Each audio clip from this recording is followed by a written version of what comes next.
Hi there. In this video, I'll thoroughly review May 23 Economics Paper 1 for SL students. I hope this exam review will be a bit of help for those who need some productive economics revision. Then let's give it a go. Here we can check the exam paper, Economics, Standard Level, Paper 1. This exam paper was for Time Zone 1 students. The exam time given as 75 minutes, answering one pair of questions, and maximum mark, as you can see, 25 marks. Followingly, we can check three different pairs of questions. One is from micro, two is from macro, three is from global economy. Let me define key terms from the prompt first. My body one content would focus on analyzing the way that healthcare, which is a merit good, creating positive externality, and at the same time causing market failure. To demonstrate the reason, I can explain how healthcare creates diverse types of positive externalities, such as making society more healthy and productive, such as less disease will spread, and government providing proper healthcare on time can prevent much worse situation of the country's productivity, things like that. It can fundamentally contribute to make better and higher national output overall.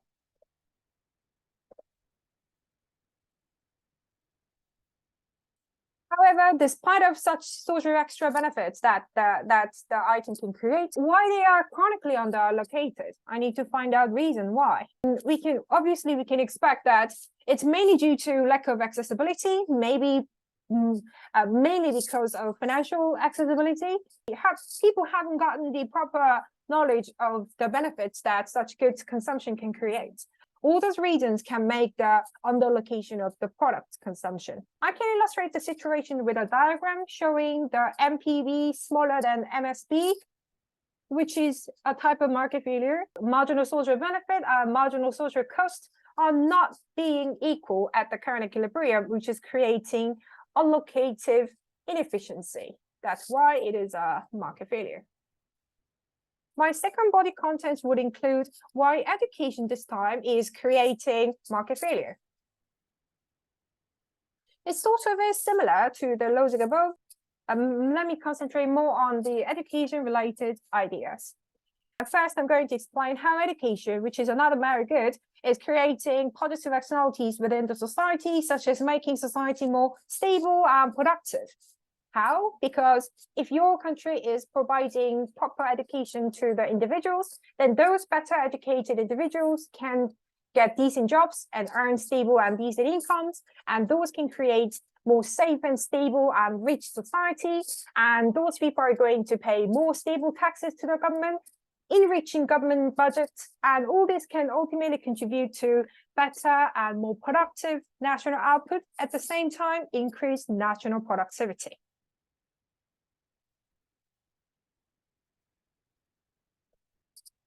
Again, unfortunately, though, despite of such great social benefits that the item can create, why those are always, in general, underallocated?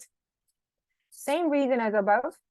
I can say, due to the lack of accessibility, mainly from financial accessibility, the school tuitions are quite expensive or unaffordable, scholarship systems are not well established, or physically simply the education system or education institutions are not readily available to certain people, things like that. Those are all making the situation of underallocation of the education consumption. So it is creating the very same market failure, the allocative inefficiency within the economy.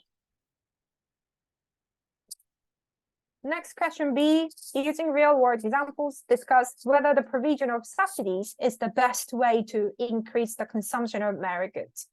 Just like the phrase, never say never, the best is the same word. I want to say, nothing is the very, very best. It means everything has its own pros and cons. Anywho, though, let me fill out the intro content with the definitions of the merit good, subsidy, market failure.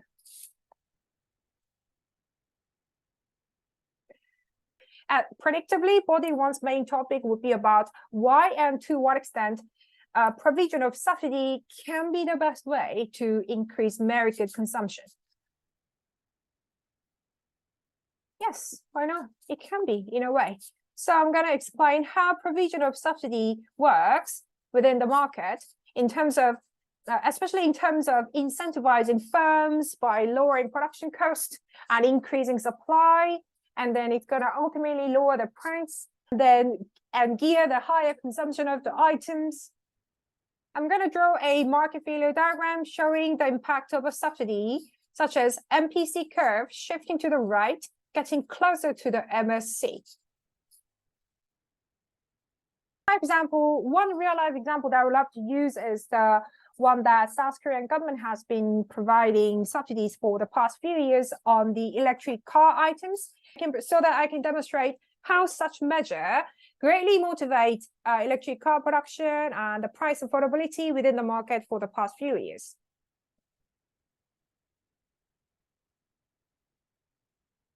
In body 2, the discussion gets deeper by talking about why the provision of subsidy may not be the best way to increase the market consumption, not necessarily. Just to justify that, I'm going to start explaining the limitations, or simply saying cons of subsidy provision. What's the most representative con that we can expect would be about the government budget spending burden. Given the budget allocation, we can talk about the idea that opportunity cost of such budget spending is quite high. Also, there are difficulties of measuring the effectiveness of subsidy provision. Also, there are difficulties of deciding the optimal amount of subsidy should be provided. Things like that is so complicated, and it's always the matter of political debate.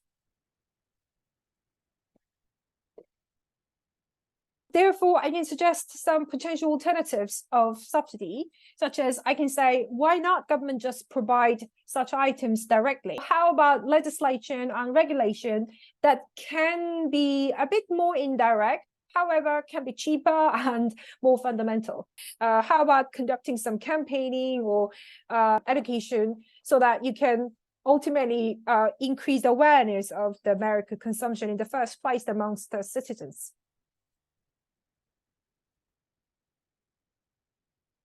And lastly, let me finish the body 2 presenting one more real-life example. Compared to the countries where provided COVID-19 vaccines in private sector, such as the US. And then I can compare those countries with their countries that have provided such things through the government direct provision, such as South Korea. Statistically, those countries that have conducted government direct provision brought the better result of managing and dealing with the pandemic situation, which recording like less number of patients and less number of casualties in general, things like that. Next question is from Macro. First, explain 2 costs of deflation. Inflation is not the most common topic of macroeconomics because mostly like 90% of the time we talk about inflation. So I want to say this year's exam topic for macro was a bit rare, I want to say it was a bit unexpected. Here, the intro is the same, defining key terms. This time I want to define deflation, and I want to connect the term to one of the macroeconomic objectives, which is to stabilize price level. Since the question asks me to explain 2 costs, so my body 1 would focus on first type of cost of deflation. And the first cost would be focusing on demand side of cost. I can present my explanation of how deflation further discourages consumption with price uncertainty, and there will be an increase in real value of debt, worsening negative economic growth and recession, or things like that. I illustrate the situation by drawing an ADS diagram showing the deflationary gap existing in their country's economy, and it's going to be further worsened by AD shift to the left, mainly due to the C, consumption. And in this body, I'm going to focus on the cost that supply side has to pay. The firms in the short term may find that price level decreasing is a good sign. However, fundamentally, it's not the case. It's going to make the firms being trapped in the vicious cycle of lowering price means lowering incentives to produce, and then they are forced to decrease the production cost to make the revenue within the lowered product prices. It's going to make the business production so much more worse than the increasing price situation in the end.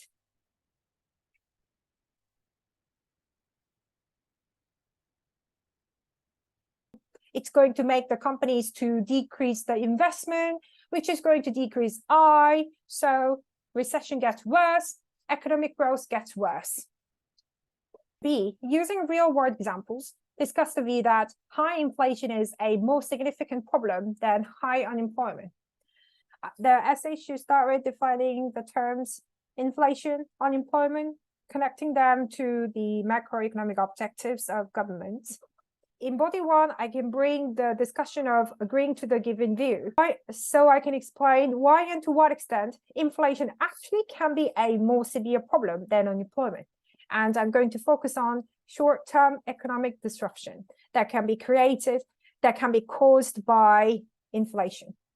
When a country's economy has high inflation, there are following economic costs. It does negatively affect consumption, investment, government, net export. It brings high uncertainty of consumption and investment, and it creates unbalanced, redistributed effect amongst different income level of people. Also, it is negatively affecting the saving values, damaging export competitiveness, negatively affecting economic growth, and it is causing inefficient resource allocation due to the trade deficit. So I can present every single details of negativities that can be created by high inflation within the economy. And then I can illustrate the situation by drawing an ADA's diagram showing the country where it is having an inflationary gap. And the real life example that I want to use for this body is the UK economy experiencing unprecedented level of high inflation nowadays. It is like 5 to 7 in average. This high level of inflation is causing living cost crisis. The standard of living of British people have been severely aggravated. In body 2, then I can present some deeper ideas about why and to what extent unemployment may be a more severe problem than inflation. Inflation is not necessarily always more severe problem than unemployment. Unemployment can be more severe. Or one more idea that I would love to present in discussion is that inflation is not necessarily a problem. And here for this body, my focus will be on long-term and fundamental economic situation of a country being disrupted. First, I can explain how inflation can be good sometimes, which is a good signal, so-called demand pull inflation. Actually, it is a good signal of economic, so that we can go against the idea that inflation is not necessarily a severe problem than the unemployment by presenting this type of inflation.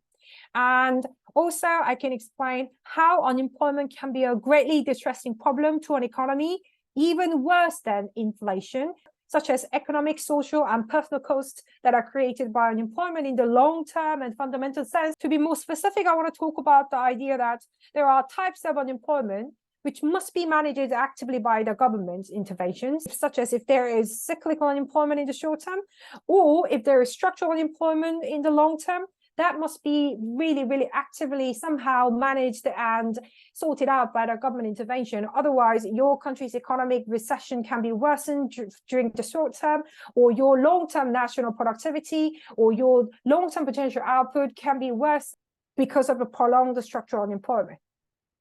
I can illustrate my argument by drawing a diagram showing business cycle of a country, such as when you're in the recession. If unemployment is not effectively managed, then you can fall further down to the trough. And the real life example that I want to use is some Southern European countries, such as Italy or Spain, where are suffering with high unemployment for like decades. Yeah, since the country has been focusing too much on like tourism, which is very volatile and not very sustainable to increase its national productivity or labor productivity, it has lost its momentum to fundamentally make the countries to boost up its productivity and technological level or things like that, so that the GDP growth has been slowing down, and it's very unlikely to go back to the good old days where the European countries were way richer than it is now. The last pair is from Global Economy. A, explain how being trapped in a poverty cycle may be a barrier to economic growth for a country. To such a thought-provoking question, I want to say. Intro, define poverty, poverty cycle, and economic growth. The body one first way, how. I'm going to explain the how from a more individual sense. My analysis can start with explaining the perpetuation of poverty hinders consumers and workers being stuck in low incomes, low savings, low investment in education, worsened health condition, things like that, so that it's going to ultimately lower their productivity, labor productivity. And all these things make them being trapped in the cycle of fundamentally left behind and being poor. I can further explain how firms with no capital to invest or no investment to innovate on or no business motivation to start new businesses or more valuable businesses, they cannot escape from the low business confidence and low investment, low revenue, just keeps going. Such cycle keeps going. And necessarily I need to present a poverty cycle diagram illustrating the analysis that I did above. Furthermore, in body 2, I'm going to explain how poverty trap becomes a barrier to economic growth from national sense. Simply, individuals are poor and firms are poor, being trapped in such situations consistently, then the government also has no revenue, no tax revenue, no proper government revenue to spend on, or no human resource to allocate for more and better production or things like that. So such situation is even leading to the situation that foreign firms or foreign countries would have no incentive or no motivation to invest in such countries with low competitiveness. So that's going to lead lower investment, low productivity, and hinder the economic growth. Maybe if I want to draw one more diagram, I would love to draw a PPC diagram showing the PPC curve shifting to the left. Last question B, using real-world examples, discuss the view that economic growth will always lead to economic development. Never say never, not always, I can say. Intro, starting with defining economic growth, economic development, considering their core differences. Body 1, as you can expect, I'm going to agree to the view, saying that how and why their economic growth would necessarily lead to economic development. First, I can demonstrate the ideas that the impact of economic growth reflecting quantitative nature, such as higher GDP, higher GNI, things like that. And the fact that your country is achieving higher GDP and higher GNI means your country's consumers and firms actively working, productively working, so the country produces higher output, better output, more employment, so that overall it's going to improve the living standards of the country's people.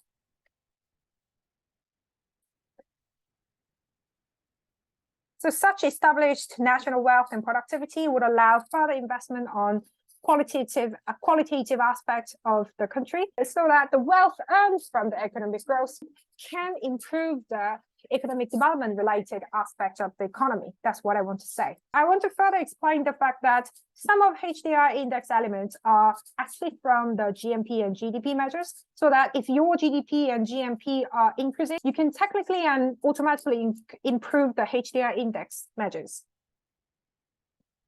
I'm going to draw an ADS diagram to show economic growth of a country, leading ultimately LRAS being shifted to the right, so that your country's potential output is increasing. My real-life example for discussion is going to be from the Northern European countries, such as Finland, Norway, Sweden, these kind of countries. They all have one more common thing, which is have achieved decent economic growth in the first place, which have allowed them to focus more on qualitative elements, such as their welfare system or education system or things like that. What I want to present from this real-life example is that since those countries, Northern European countries, such as Norway, Sweden, all these countries, they have achieved certain level of decent economic growth in the first place, so that they have been able to focus on something more qualitative. Body 2 will talk about a bit contrasting ideas, such as how and why their economic growth may not necessarily lead to economic development. Let me first explain the way that quantitative growth would not necessarily lead qualitative improvement. Unlike the very quantitative nature, mostly money making, how much production have you made, things like that for the GDP growth or GMP growth, things like that for the economic growth. For the economic development, it has way more diverse facets to measure its value. Also, I would love to talk about the cost of economic growth, which can be rather minus point for achieving economic development, such as income inequality caused by excessive economic growth, and the social and gender inequality, or political instability, and environmental degradation, or expectable negative externalities that have been hindering economic development, decent economic development for many countries. I want to talk about that. I would love to draw a PPC diagram to show the difference between growth and development. So let's say we're drawing a PPC diagram, y-axis guns, x-axis education. Then if you want to talk about development, then you decrease the production of guns, you increase the production of education. That's the development, qualitatively improving your country's sustainability. However, if you want to talk about the economic growth with the same item, then you simply produce more guns and education at the same time. So you don't care about the quality. Lastly, I want to use the real life example of most of rich countries with high GDP recording low GDP, recording low HDI. Like, I'm not saying that they're having really, really bad HDI, but relatively low HDI compared to their GDP or GMP, things like they're located way lower, which demonstrate my body two ideas. All right, this is the end of analyzing and outlining paper 1 prompt for SL student. If you have come this much far, thank you so much. I hope this video will be a bit of help making your paper 1 essay more decent. Thank you so much. Bye.